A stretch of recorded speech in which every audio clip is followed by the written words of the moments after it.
Klimat servisi her an evine gelebilir. O acımasız hem uyarı vermeden gelir. Annemin durumu iyi. Malatya Sabiye Mamun'un hepsi İslam. Malatya Ege Caddesi Alkanlar sitesi 2. katta bulunur. 2. kattaydık, dayımın sesi çok iyi. Dayımın durumu kötü.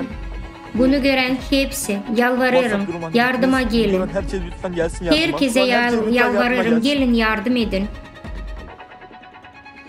Türkiye'de meydana gelen yer depremlerin gücü 130 atom bombasının patlamasına benziyor. Bu olayın hepsi sonuçları hem nedenleri henüz belli değil. Küçük ayın 6'sında 2023. yılda Türkiye'nin güneydoğu bölgesinde hem Suriye'nin komşu olan ülkede 7.8 büyüklüğünde bir yer depremi sarsılmaya söylenmişti. Seismik olayları sabah erken saatlerde Gaziantep kasabasında yakınlarında yaklaşık 18 kilometre derinlikte meydana geldi. Sadece birkaç saat sonra başlayan kurtarma işleri durduruldu. Büyük güçle olan 7.5 büyüklüğünden ikinci bir deprem. Toplamda il depremden sonra 335 sarsıntı oldu. Bunların 29'u 5.0 bal büyüklüğündeydi. Her iki ülkenin de çöken evlerin altında 11.000 kişi daha çok insan öldü. Veriler yenilenir. 10 binlerce insan yaralı. Birçok kasaba hem köylerde tüm yerler yıkıntıya döndü. 6.000'den daha çok ev yerle bir oldu. Toplamda yaklaşık 338.000 kişi bu doğal katastrofadan zarar gördü. Bu Türkiye'nin bitki yıllarında yaşanan en korkunç durum. Yani ben uyuyordum. Karım beni uyandırdı, açım ben uyardım. Deprem çok güçlü hem pek korkutuculuydu. Bayağı da sürdü yani ben. Her yerden uğultu duyduk. Şimdi yıkıntıların altında hala kardeşlerim var da evde yaşayan yakın bir dostum var. Uşakları en üst katta kurtarıldı. Sadece kızım kolu kırıldı. Birinci katlarına oturanlara ne oldu bilmiyoruz. Yıkıldı, hepsi yıkıldı. Aman Allah'ım, sabah erkenden burada kimse yok. Sensellerimiz öldü. Onlara sadece 10 yaşlarında. Bunlardan başka yer dibinde 3 uşak kaldı. İlk günden beri araba vinç istedim. 5. kattan aşağı indim. Kardeşimi kurtarmak için bir ekskavatör istedim. Kimse bana cevap vermedi. Kardeşim kan kaybından öldü. Yetkililere sesleniyorum. 3 uşağımız 4 gündür yaşıyorlar. Kuzenleri yanlarında da yaşadıklarını bize söylüyorlar. Afat geldi. Hiçbir şey yapmadı da gitti. Burada sadece volontörler işlerler, gönüllüler. Afat hiçbir şey yapmıyor. Gelip uşaklarımı kurtarsınlar. Kim gelirse gelsin. Benim uşaklarımı kurtarsın.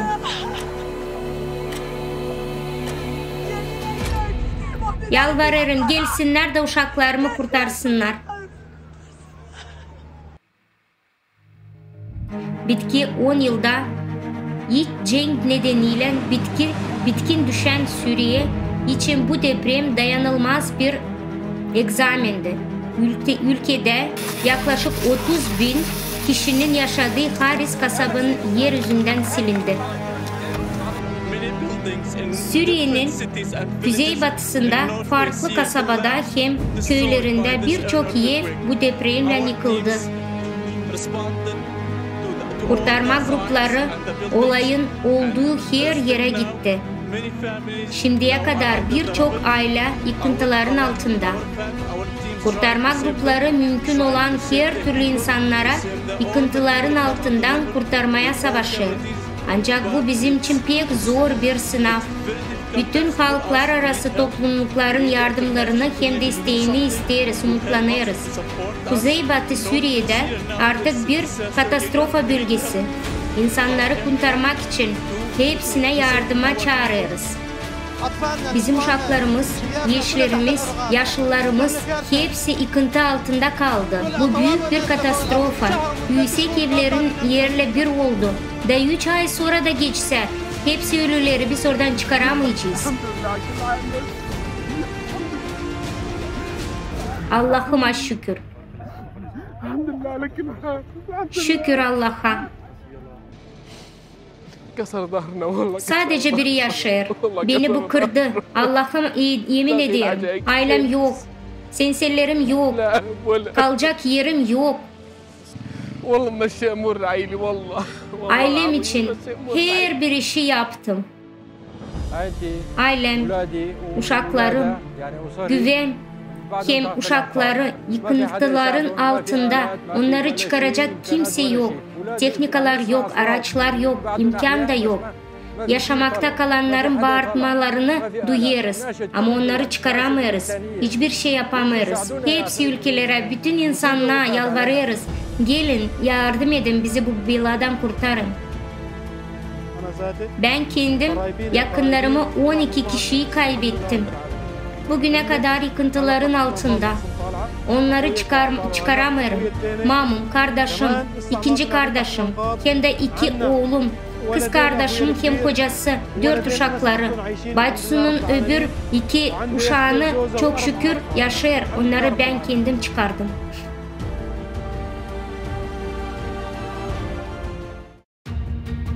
Dünyanın dört bir yanındaki ülkeler ölümcül küçük ayın 6'sında depremin kurbanlarına yardım etmek için kurtarma gruplarını yollandırırlar.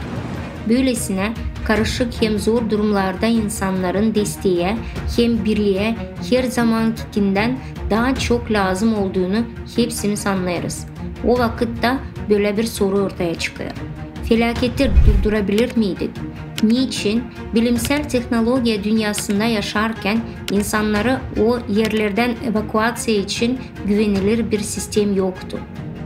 Geofizik hem Volkanoloji Enstitüsü'nün başkanı İtalya Profesörü Carlo Danioli, Arap plitasının dediğimiz şey Türkiye'nin üzerinde bulunan Anadolu plitasına göre 3 metre biraz çok kaymıştı, dedi.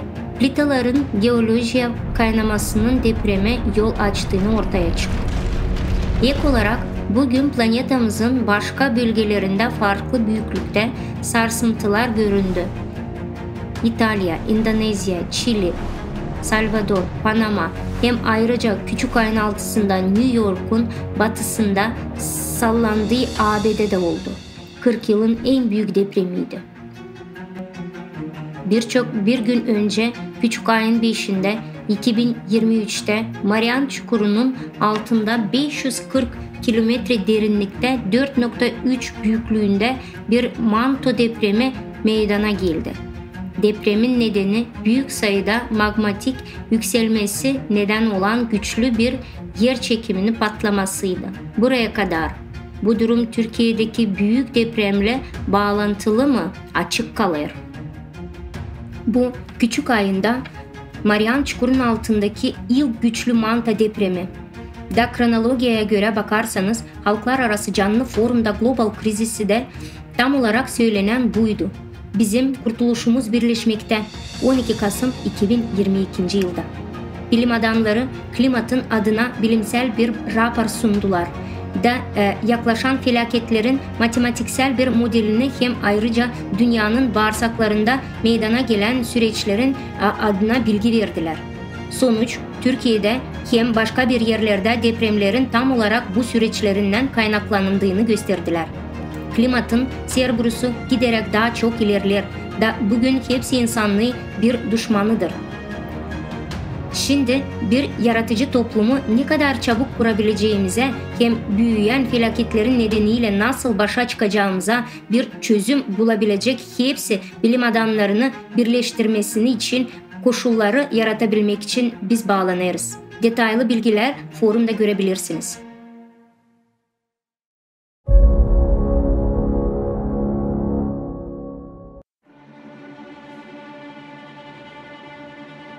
Küçük ayın 2023'ün başlarında Amerika Birleşik Devletleri'nin güneyinde bir buz fırtınası geçti. Da bunun Sonucunda Texas, Oklahoma hem Arkansas bölgelerinde en az 10 kişi can verdi. Dondurucu yağmur hem sulu kar yüzünden yollar buzlandı da çok sayıda kaza meydana geldi. Yarım milyondan daha çok evler elektrik kaldı. Kötü hava 1.500'den fazla uçak kaldırılmadı. Dondurucu yağmur uzun sürmedi ancak buz yavaşça erirken ağaçların hem dağların düşme zorluklarına sürdü. Texas'ın başkenti Austin'de buz fırtınasının verdiği zarar bir kasırga rüzgarın sonuçlarının karşılaştırıldı. Aşırı soğuğa sınışık olmayan Teksaslılar başkalarından daha çok acı çekti. Onlar için bu küçük ayın 3 yıl içinde ikinci kez don hem rüzgar getirmesi uzun elektrik kesilmesinin sebebi oldu.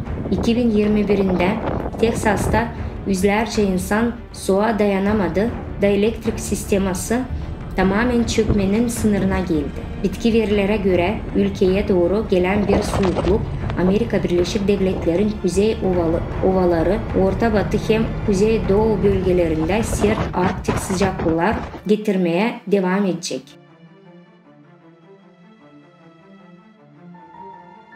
Klimat olayların gittikçe bilinmez oldu. Onlar hep bir gelir. İsla, o zaman ya sizin bölgelerinizde ne olur? Bitki zamanlarda anormal bir şey fark ettiniz mi? Yorumlarda bunun adına yazınız.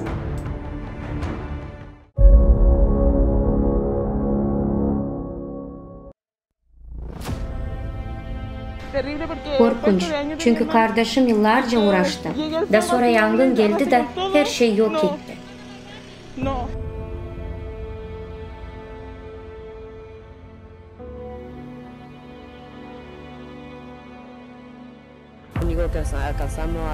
Daha nasıl vardınca yapayım? Yangın eve girmesinden söndürmek için evi suyla doldurduk. Her işi pek hızlı oldu. Açan biz geldik, ateş çoktan tepeye çıkmış da etrafımızı sarmıştı. Hepimiz ateşle sarılıydık. Çili'de artık bir ay dağlar yangınları yaşanır. Çok kuru hava, güçlü rüzgarlar hem dağlık alanları yetişemediğimiz için birleşen gittikçe daha çok yangının çıkmasına katkıda bulunuyor.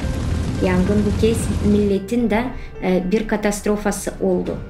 Küçük ayın 4'ünde 2023'ten beri ülke içinde 150'den çok yangının haberi alındı. Biohem Nüble merkezinde bugüne kadar ateş elementlerini en çok zarar gören merkezler. En az 13 ölü olduğunu biliniyor.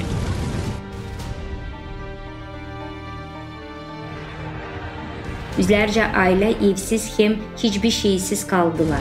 Çoğu zaman insanlar yangından kaçmak için temel işlerini alamadan evlerinden dışarı çıktılar.